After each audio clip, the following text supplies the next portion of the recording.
Well, hello, everyone. Lawrence Temple here again with another episode of From There to Here. And I have the privilege today of talking to Miss Nyna Gilpin. Now, I don't like to say too much about who they are or give too many labels because I want my guests to talk about that. But in generally speaking, she's connected to the fashion industry. I guess that's the loosest way I can say it without giving too many details.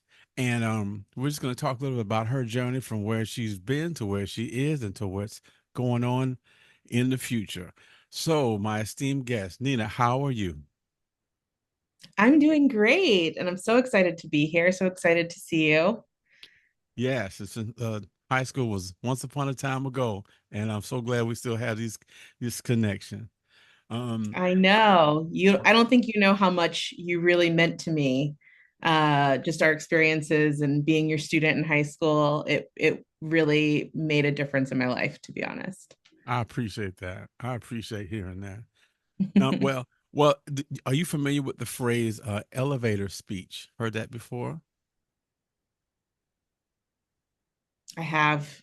Okay, got it. So, and for those who don't know, an elevator speech is if you had to boil your existence down into a few seconds because you were talking with someone on the elevator, you don't have much time to talk. So it's kind of boiling down what you're about in just a few words. So, if you had to give your elevator speech to somebody, what would you say? I would say I am a multi hyphenate ADHD entrepreneur. And I am a jack of all trades, but a master of none. Okay. And I have two businesses. One is a clothing brand that gives back 20% of our profits go towards a charitable cause, and also a social media strategist. Okay, you had some labels and hyphens that I wasn't aware of. So I love that. I love it. Um, People, I think in the last 10 years or so, they throw that word entrepreneur around a lot. Since you are one, what's your definition of the word entrepreneur? Oh, that's a great question. Um, I grew up with an entrepreneur mindset because of my dad. My dad was always an entrepreneur. He was always starting different businesses. Okay. So I think it's a business owner. I really didn't call myself an entrepreneur until I had an employee because I felt like I was just self-employed before that. Okay. So Okay. I feel like it's someone who starts businesses and can survive off of them. Okay. I'm glad you put in the can survive part because that sounds pretty important. Yeah, that's a big part. Was there I know a lot of people talk about new ventures, entrepreneurialism, and things, but they have fears or hesitations about, I guess, taking that leap. I guess I'm assume maybe taking the leap was a little easier since you had the model of your dad. But what was it like, the decision to take the leap into these businesses? It was definitely scary, but I think I get a little bit of a high off of major changes. So I was ready for it. My last career was I was a product development director for a clothing brand, and it was a big clothing brand. So it was a title that I worked really hard for. So I Okay. think leaving the title was one of the hardest parts. And I felt like I'm just knocking myself down off my totem pole. Okay. Yeah. But it was a scary move for sure. I definitely have people in my life though that are super supportive, and I know that I'm so lucky for that. So um, it was definitely calculated risk. I had some money saved up, Okay. probably not quite enough, but I did have money saved up to make sure if I fell, I had a little bit of cushion. But I think as long as you've got a good plan and you're feeling pretty confident about that plan, I think it's worth taking the step if you have that type of a mindset, because I feel the most fulfilled and the most excited every day that I've ever felt in my life. You said two really powerful words. You said fulfilled, which a lot of people can't say that word, And you said calculated risk. I think people think that a risk just has to be completely to the wind, no plan. And it sounds like, yes, you have the bravery part, but you had to put some thought into it also. Yeah, oh, for sure. Lots of thought, to be honest. Probably years worth of thought. Okay. So your in it's like your own business has to do with fashion, clothing, things like that that is separate from the social media part. Um, when you were a kid, like I met you in high school days, the realm of business you're in now, was that on your radar back when you were a kid? So, not really, because I didn't know that fashion was actually a degree you could get. I didn't know you could go to school for it. Okay. So, it really wasn't. But I can remember in high school, like cutting up my jeans and like adding sparkles to them. And like, I got my first sewing machine when I was in high school. My friend got it for me for my birthday. So, I Wow. definitely was like on that track of doing things like that. But I never knew it was a career. And it wasn't until mid 20s when I found out that people go to school for fashion. I had no idea. So it was Okay. pretty late. And you are in what city are you in? I'm in New York City. How did you get to big old New York City from where I met you? We were in little Port Orange, Florida. So how that transition happen? Well, I knew that I wanted to get out of Daytona. I was dying to get out of Daytona. I felt like I was suffocating there. Okay. And so I actually had a friend who I'd gone to her house one night. She told me she was moving. I went to her house one night and she's showing me the college she was going to go to. And I'm like flipping through the book, and that's where I saw fashion design in this college book. You know, it was like a Yeah. vocational school. And I was like, oh, that's interesting. And I also had just flunked, well, not flunked, but I had gone to school for nails. Okay. And then I worked doing nails for 3 months and I quit. I was like, I hate this. This is not what I want to do. So I said, I think I want to go to school for fashion design. That sounds cool. Like I think I would like that. Wow. And so my friend said, well, I'm moving to Vegas. And Oh, she's like, so you should move with me and we'll go to school together. And I was like, I've never been to Vegas, you yeah. know? So it was actually my older brother who said, I was telling him about it, and he goes, well, why don't you just go try it out? And I had just moved back in with my dad from my old own apartment, back in with my dad. I was Okay. working at like clothing store and a restaurant. And he's like, what's the worst that'll happen? You go, you try it, you hate it, and you come back. Then you'll be in the same position you were in before you left. So it's okay, you know? So I did. I moved out to Vegas. I went to school for fashion. And then I made it to where my last few classes were all online and plus my internship. Hmm. So I was like, well, I'm going to New York to do my internship then. And so that's what I did. I came out to New York. I got an internship, did my last semester, graduated, and then it took a little while before I got a job in fashion, but Okay. that was it. This sounds like the plot of a Anne Hathaway, Julia Roberts movie, 2004. This is great. This is great.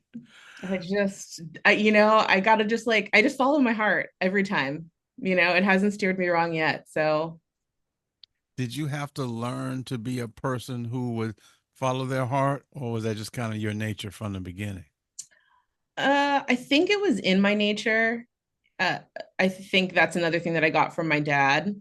even though he was not for any of this, by the Of way. course, he's a parent. He's supposed to be against everything you said to me, all of it. Exactly. I think I told him like 2 weeks before I was moving to Vegas. I was like, so I'm moving out. And moving to New York, he's like, you're not ready. You haven't saved enough money. I Mm. was like, I got to do it. I got to do it. I don't know. I'll figure it out when I get there. Okay. And I just Mm. I think that's the thing is, as much as I can be really insecure at times, but when it really comes down to it, I trust myself to do what I have to do to get through it. Like I don't really give myself a choice other than to just do it, you know? Uh, when I interview everybody, I pick a phrase that they've said to make that Oh, did like I a little. lose you? Uh oh, can you hear me? Test, test. Reason. Can you hear me now? Yeah, now I can hear you. All right, Lost you free. for a second. I was saying that Yeah. for all these interviews, I pick a quick little phrase of something that the person said as like the little subtitle for the thumbnail or whatever. And when you said I trust myself, I think that's big because I think a lot of people, talented, qualified people, they don't trust what's in them, and so they never move. Yeah, it's definitely a little bit of a teeter-totter that I'm on where Hmm. I'm like, I trust myself, but I doubt myself at the same time. It's a weird, especially I think when you work for yourself Yeah. and there's not, if you don't have a partner like that to kind of like play off of, you really are like, I'm like, oh yeah, this is a really good idea. And then the next day I'm like, is that a good idea? Maybe it's a terrible idea. I don't Wow. know. I've done the same. Done this. Maybe it's just a regular human thing, but Yeah. yeah, definitely done the same. Can you describe the? This is too general of a question, but describe the fashion business. Like what is there? What are the jobs that are in the fashion world? If I'm making sense. Yeah. There's a ton, honestly. And I personally don't like to limit myself to anything. So I got very lucky with my first fashion job because it was kind of a company that was in transition. And so there were a lot of people that were being let go, and like the company had got bought and they decided to keep me on, which was amazing because I was so brand new. And so I got hired as an entry level CAD artist. And basically, all I was doing was like sketching all day. I would just come up with new ideas, which Wow. is like a dream for most people in fashion. Yeah.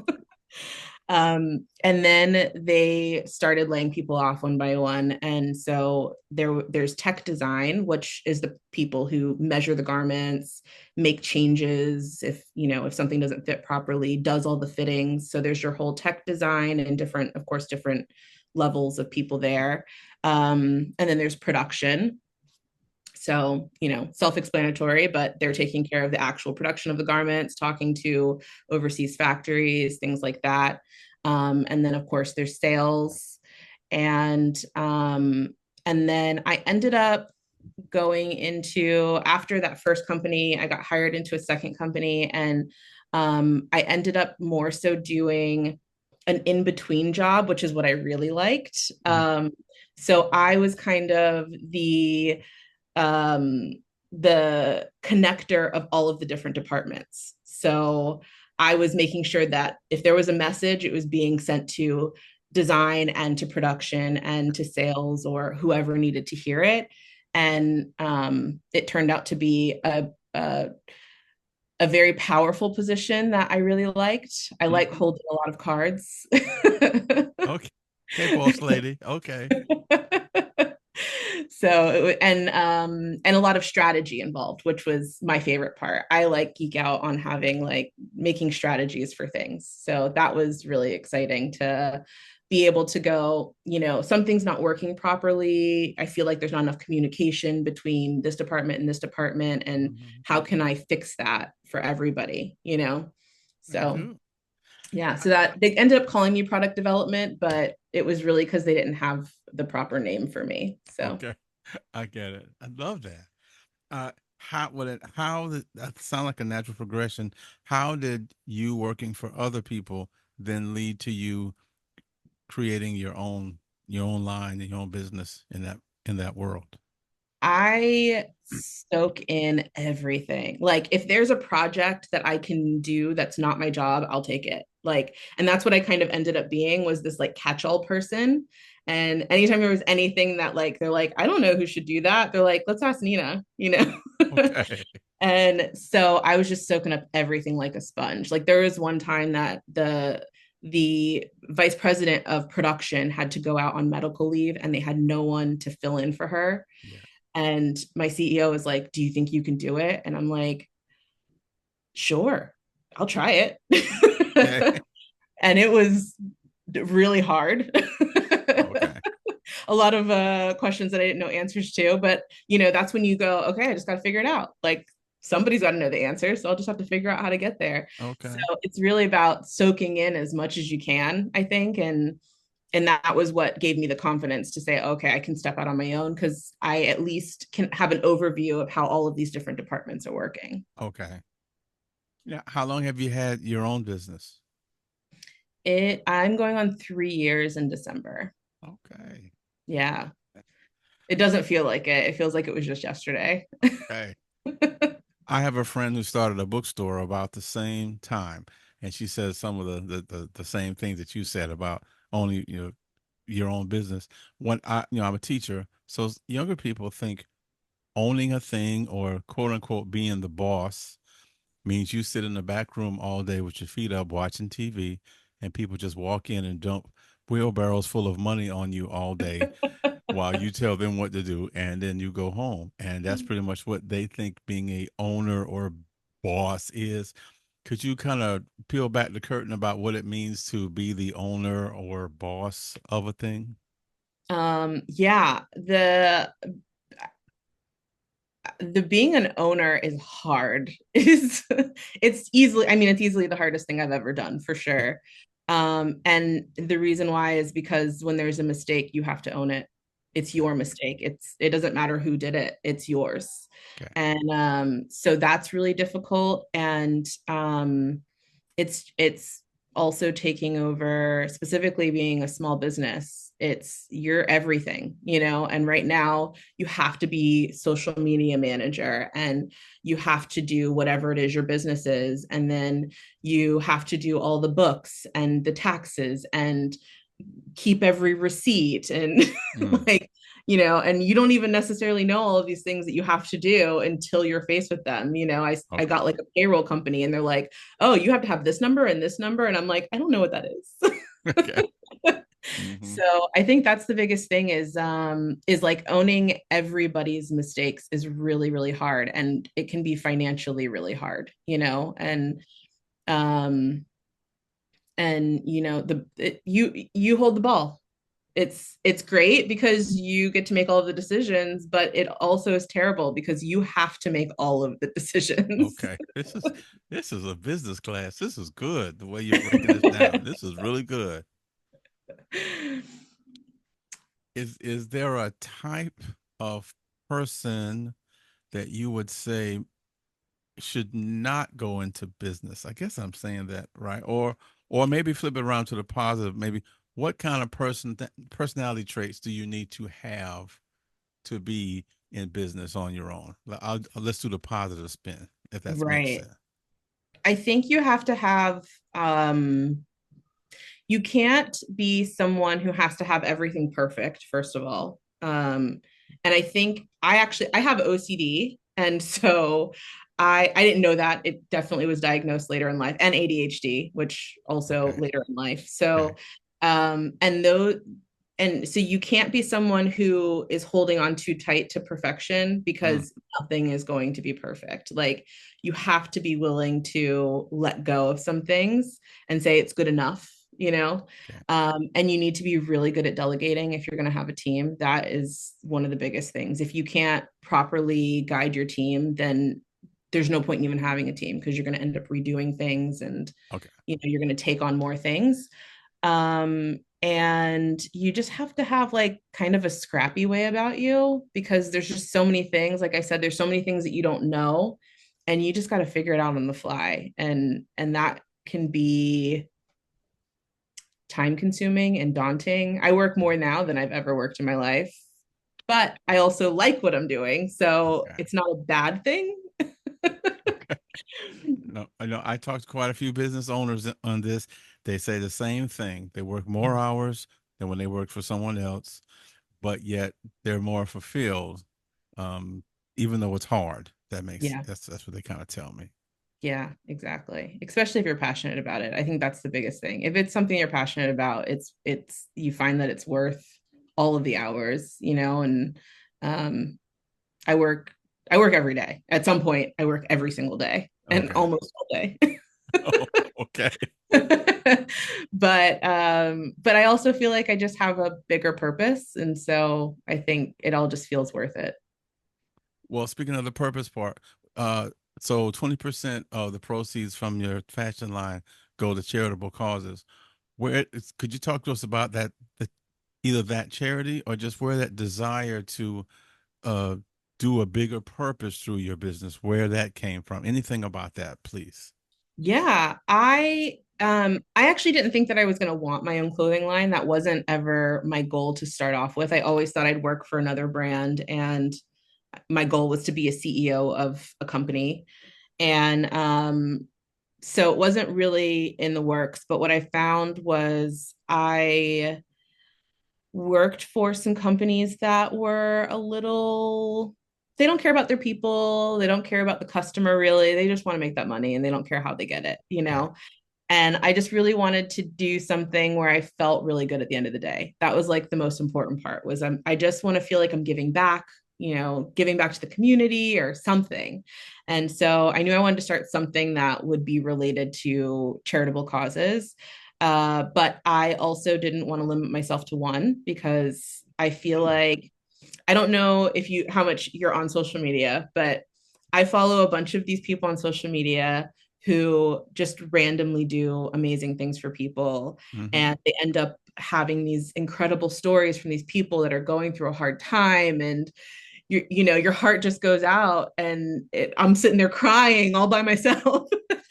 And those were the stories where I said, I want to just be able to find somebody or something or a cause that I'm like, oh my God, yeah, I want to help that. That's Okay. where I want my time to go. So it's not a specific thing all of the time. I do have a few that I support right now that are kind of on an ongoing basis. I started at the beginning of the year supporting Habitat for Humanity LA Okay. after all of the wildfires. And then all the other ones are local. I have Muddy Paws, it's an animal rescue. And then I have Getting Out, Staying Out, which is my absolute favorite. I shouldn't play favorites, they're like my children, but Right. Getting Out, Staying Out is incredible. It's here in New York, and they they try to get people from kids from Rikers Detention Center who have, you know, been in trouble, Yeah. and they give them all the skills they need to stay out of the system, and they help them find jobs, and they help train them for whatever it is they need, and they have all these programs where they have entrepreneurs and different people come in and speak to the kids, and it's an amazing, I just got chills, it's an amazing cause, and so I feel very passionate about them as well. And then the first one that I ever did was Covenant House. And so that was actually the first hoodie that I ever made was for them. And so they Okay. help homeless kids get housing. Okay. Yeah. Wow. I, I got chills too. I definitely. And I love the aspect that you don't only give to one particular charity all the time, but that you kind of spread it around. And I haven't heard that before, and that's something we want to do. I'll talk to you about later. So I love that point. Yeah, for sure. Yeah, I couldn't just do one. And I honestly, I like over design right now, especially for the amount of sales that I have. I don't have enough sales to be designing as much as I do, but Okay. I do a different drop on the 11th and the 27th of every month. Mm-hmm. And so it also, I think, just keeps me like motivated to like design new things for all of these different causes and stuff. So I see. Okay. yeah, it's not like all of my money in one basket. It's like I'm constantly just designing little things here and there throughout the year. And so some of my stuff is specifically for a cause. So like for Getting Out, Staying Out, I decided that like checkerboard pattern would be kind of my statement for them because of a Mhm. checkered past. So I have like little things like that I have for each organization that I'm working with right now. That is amazing. I love that. And I was going to ask you, you answered something I was going to ask, which was since you run the business, do you still get to do the designing thing that you loved in the first place? And I guess the answer is definitely yes. Yeah, I do all of the designing by myself, which is really hard. I haven't hired anyone for the design aspect yet. Um, And so I think that's actually one of the hardest things, because coming from a brand where we had teams of people. Yeah. So I was constantly talking about designs and, is this good? Is this bad? Do we like these colors? And now that's not at all what my team does. My team is a completely different aspect of it. And so Okay. it's just all on me. So it's literally, that's where all my self doubt is coming in. I'm like, I love this shirt. And then I'm like, this shirt is hideous. It's great. It sucks. You're right. Okay. Exactly. Okay. I get it. Yeah, got both things happening at the same time, and that's some human nature stuff going Really on. hard. Well, I pose this imaginary question to a lot of my guests. So let's say you have a friend. The friend has a child who's about to graduate high school. Good kid. They've done all the right things and stuff. No checkered past, quote unquote, good kid.